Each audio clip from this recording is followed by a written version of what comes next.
Halo teman-teman semua, jumpa lagi kita di podcast bersama Ikatan Wajib Pajak Indonesia, langsung dengan bos utamanya IWPI teman-teman ya. Halo Pak Rinto, masih semangat hari ini Pak? Ya, selalu semangat Mas Awan untuk membantu wajib pajak di seluruh Indonesia ini. Oke, luar biasa ya Pak Rinto terus bersama kita teman-teman ya setiap hari. Dan kali ini kita akan bahas mengenai diduga ya IWPI mensoroti diskriminasi pajak. Ini rakyat jadi bos atau jadi korban ini gara-gara urusan pajak ini. Gimana nih Pak IWPI? Oh iya, benar Mas. Ya, ini sekali lagi Mas ya, kita barusan minggu lalu pergantian Menteri Keuangan Mas Awan. Hmm. Nah, ini ada nuansa baru yang banyak wacana. Ini apakah ini bisa memperbaiki dunia perpajakan di Indonesia atau seperti apa itu loh, Mas. Nah, Hmm. ini dari WPI menyorotin ini Mas, terkait dengan diskriminasi antara wajib pajak dengan ini Mas, apa? Pejabat negara itu Mas. Ya, ini Hmm. yang seharusnya nanti akan menjadi konsen dari Menteri Keuangan juga yang baru ini Mas Awan. Hmm. Coba saya tampilkan materinya.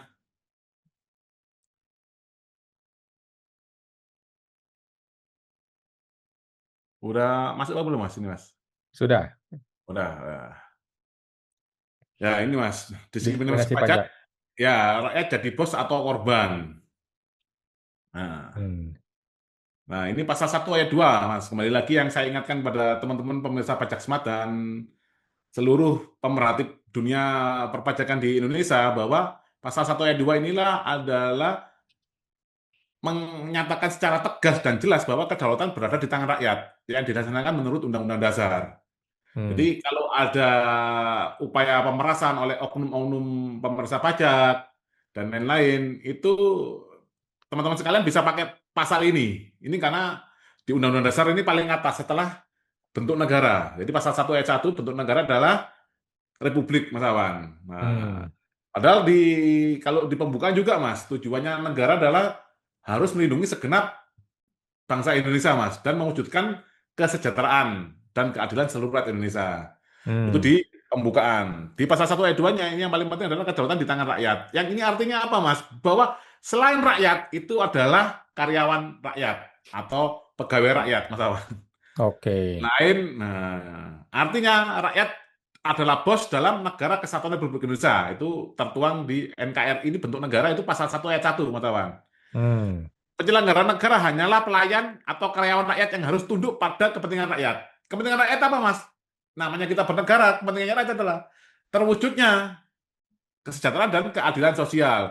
Negara Hmm. juga harus mencerdaskan kehidupan bangsa. Negara juga harus melindungi segenap bangsa Indonesia, Mas. Jadi termasuk kita ini rakyat harus dilindungi, Mas. Jadi yang saya katakan di sini jangan takut untuk bersuara apabila itu benar. Hmm. TNI dan Polri sebagai aparat negara harus membela rakyat, harus ada di pihak rakyat, Mas. Jadi dia tidak boleh, Mas. Ya ini yang kita ketahui kan ada sebelum pergantian Menteri Keuangan ini kan Bu Menteri Keuangan yang lama Bu Sri Mulyani kan MOU, Mas ya, dengan Hmm. TNI, Polri, Kejaksaan. Wah sangat ngeri, Mas Afan. Ini tidak boleh, Hmm. Mas, karena Hmm. dia adalah abdi rakyat, Mas. Nah, dia Hmm. harus. Nah, kecuali memang rakyatnya tadi itu memang mencuri, itu, Mas. Kalau masalah perpajakan ini kan masalah administratif, Mas Awan. Hmm. Apalagi yang kita ketahui sejak tahun berapa, Mas, ya, yang fungsi AR itu sudah tidak menjadi tempat konsultasi dari wajib pajak tahun berapa itu, Mas? 2021, Mas ya? Nah, Iya, iya. nah, nah, itu kan rakyat kan gimana, Mas? Nggak ada yang ngajarin, tiba-tiba langsung kena tagihan pajak yang fantastis. Hmm. Nah, ini sangat bertentangan dengan pasal 1 ayat 2, Mas. Kalau itu yang terjadi, adanya teror kepada wajib pajak, itu yang terjadi adalah aparatur sipil negara ini adalah sudah makar moral terhadap pasal 1 ayat 2 ini, Mas. Hmm. Jadi jangan katakan rakyat ini makar terhadap pemerintahan, Mas. Pasal 1 ayat 2 sudah dilanggar sendiri oleh ASN selaku aparatur dari pemerintah itu, Mas. Hmm. Nah, sekarang fakta-fakta diskriminasi ini, Mas ya. Nah, rakyat biasa, pegawai, buruh, UMKM membayar pajak penuh dari penghasilan mereka. Sementara penyelenggara negara atau ASN berdasarkan peraturan pemerintah nomor 80 tahun 2010, justru PPh pasal 21 mereka ditanggung pemerintah, DTP. Hmm. Konsekuensinya apa, Mas? Pajak. pejabat dibayar oleh APBN. APBN sumber utamanya adalah dari pajak rakyat 82%, Mas Awan. Hmm. Ya, maka logikanya bos rakyat justru membayar pajak karyawannya, yaitu pejabat. Hmm.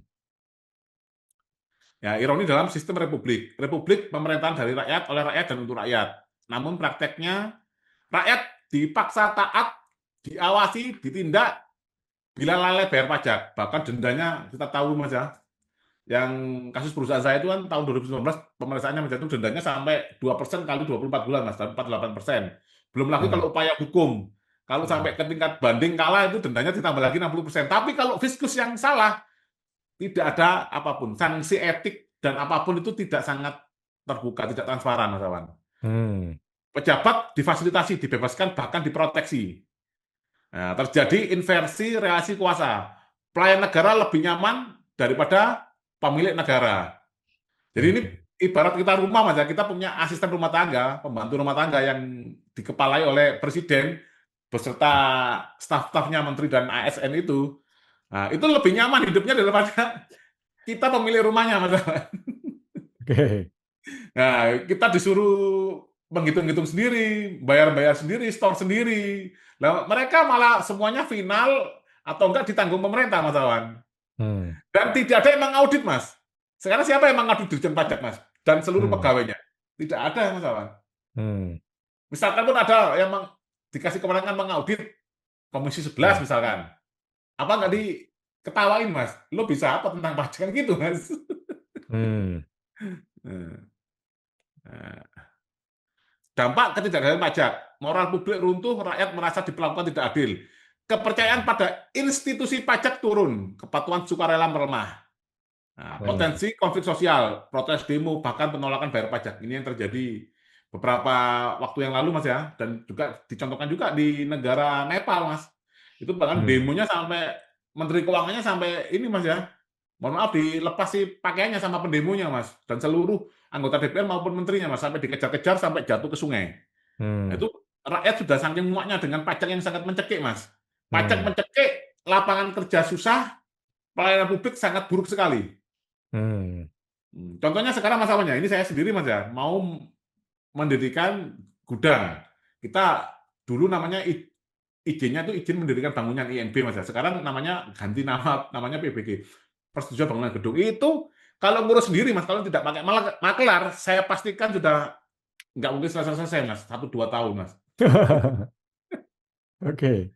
Jadi rakyat itu sudah susah Pak, payah nyari uang, kerja, dipajakin. Begitu ngurus pelayanan publik seperti ini Mas.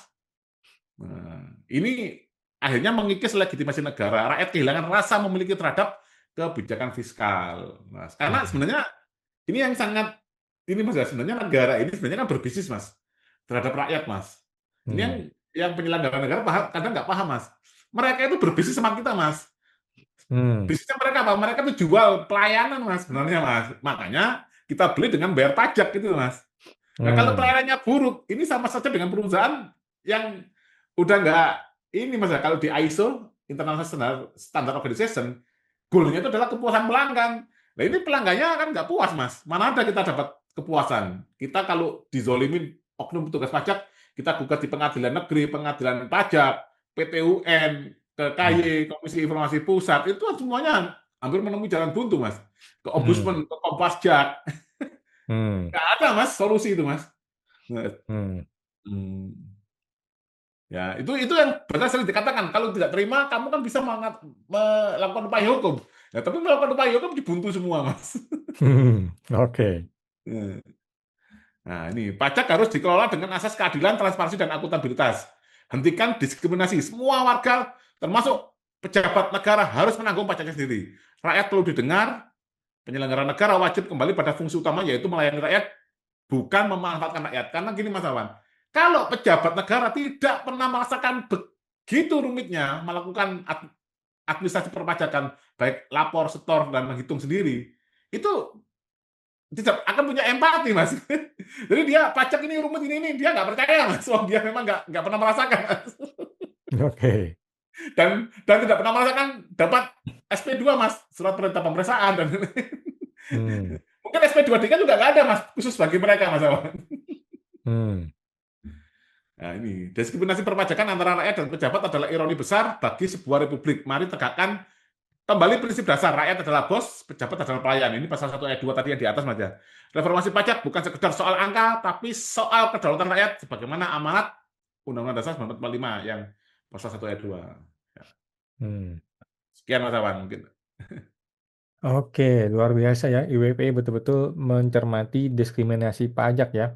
Kita dijerat dan diikat dan dikekang, tetapi mereka sebebas-bebas mereka melanggar hukum, melanggar prosedur, nggak ada sanksinya ternyata bagi mereka-mereka ini ya. Jadi Malah bosnya, dibayari pajaknya, Mas. bosnya malah diikat kemana-mana, di plus sanksi bunga denda, tetapi petugas pajaknya yang merupakan anak buah kita, karyawan kita malah menghantam kita ya. Tentang gitu ya. Dan joget-joget, Mas. Setelah gajinya dinaikkan malah joget-joget. Oke, baik. Terima kasih Pak Rinto. Semoga diskriminasi ini segera diperbaiki ya oleh Pak Menteri Purbaya ya, Menteri baru yang juga menjadi perhatian serius dari IWPI ya. Oke, baik. Terima kasih Pak Rinto. Kita jumpa lagi di podcast berikutnya Pak. Terima kasih Pak. Oke, Mas, sama-sama.